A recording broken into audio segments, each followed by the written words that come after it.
नमस्कार, प्रणाम। मैं प्रसून मिश्रा। आप देख रहे हैं गरम मसाला कार्यक्रम। सपा सांसद रामजी सुमन का बयान राणा सांगा पर लेकर के इस समय सुर्खियों में चल रहा है। ऐसे में करणी सेना इस समय आगरा पहुंच चुकी है और विवाद काफ़ी ज़्यादा बढ़ चुका है। दरअसल मामला क्या है, सबसे पहले ये जान लेते हैं कौन है रामजी सुमन और कौन है राणा सांगा। रामजी सुमन का जन्म 25 जुलाई 1950 को हाथरस में हुआ था। वो फिरोजाबाद से 2014 में सांसद थे। 2019 में उन्हें हार का सामना करना पड़ा था। वर्तमान में वो सपा से राज्यसभा सांसद हैं। उनके 4 बच्चे हैं, 1 पुत्र और 3 पुत्री है। उनके पत्नी का नाम रेमलता सुमन है।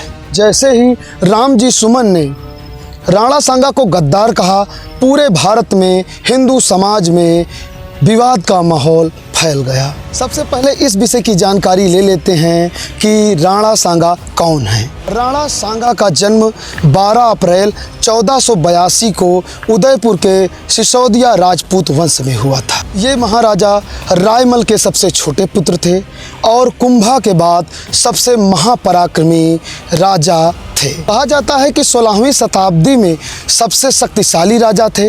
इनके शरीर पर 80 घाव थे। इनके एक आँख नहीं थी, इनके एक हाथ भी नहीं था और इनके एक पैर में भी चोट लग जाने के कारण वह काम नहीं करता था। फिर भी 150 वर्षों से इस्लामी हुकूमत को ये पूरे भारत में परास्त कर दिए। राणा सांगा ने अपने जीवन काल में 100 युद्ध किए और 99 में उन्हें जीत प्राप्त हुई। इन्हें हिंदू पथ और विक्रमादित्य की उपाधि प्राप्त थी। 15वीं शताब्दी में दिल्ली की गद्दी पर इब्राहिम लोदी और गुजरात की गद्दी पर बहादुर शाह था। दिल्ली से गुजरात जाते समय रास्ते में मेवाड़ पड़ता था। दिल्ली की आंखों में सदा मेवाड़ चुभता था। साल 1517 ईस्वी में इब्राहिम लोदी ने मेवाड़ पर चढ़ाई कर दी।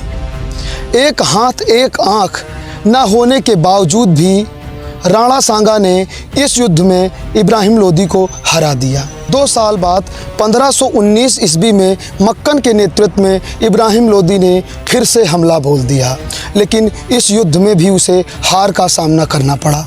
1518 ईस्वी में राणा सांगा ने मालवा के सुल्तान महमूद खिलजी को बंदी बना लिया और उसके सभी सरदारों को मार डाला।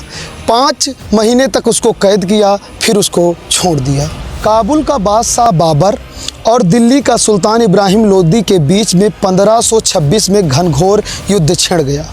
इस युद्ध की जानकारी राणा सांगा को थी, लेकिन वो अपने मौके की तलाश में बैठे थे। यह युद्ध तो बाबर जीत गया, लेकिन राणा सांगा के डर के कारण वो फतेहपुर जाकर के बयाना दुर्ग में शरण ली। राणा सांगा को युद्ध की सारी कलाएं करमचंद्र पंवार ने सिखाई थी। बाद में राणा सांगा ने उन्हें अजमेर का सरदार बना दिया। राणा ने ईडर प्रदेश पर हमला किया, जहां का राजा बाड़मल गुजरात के शासक महमूद का समर्थन करता था। उसे भी युद्ध में हराया और गुजरात खेद दिया। राणा सांगा के डर के कारण जब बाबर फतेहपुर सीकरी बयाना दुर्ग पर अधिकार जमा लेता है, फिर राणा सांगा मालदेव राठौर के नेतृत्व में समस्त क्षत्रिय सेना को लेकर के फतेहपुर सीकरी बयाना दुर्ग को चारों तरफ से घेर लेते हैं। 16 फरवरी 1526 ईस्वी को राणा ने बाबर को युद्ध में हरा दिया और बयाना दुर्ग के किले पर भगवा ध्वज फहरा दिया। लेकिन 17 मार्च 1527 ईस्वी को खानवा के भरतपुर में फिर से बाबर ने युद्ध की कूच कर दी। राणा सांगा युद्ध की चुनौती स्वीकार कर ली।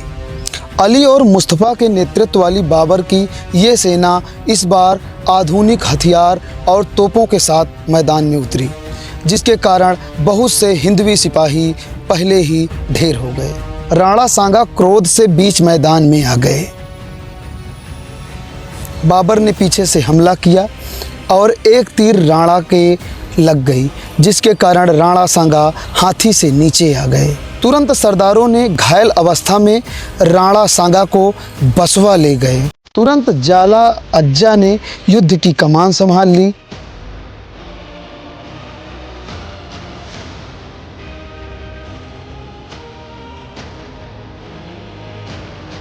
राणा सांगा को बसवा में जब होश आया तो उन्होंने सरदारों से कहा कि हमें युद्ध मैदान से यहाँ पर क्यों लाया गया। बहुत से इतिहासकार और विद्वानों का मत है कि वहीं कालपी के पास बसवा में ही राणा सांगा को कुछ सरदारों ने जहर दे दिया था। भारत के ऐसे सच्चे सपूत, अमर बलिदानी, हिंदूपत, विक्रमादित्य जैसे उपाधि से अलंकृत राणा सांगा को हम बहुत बहुत नमन करते हैं। जय हिंद।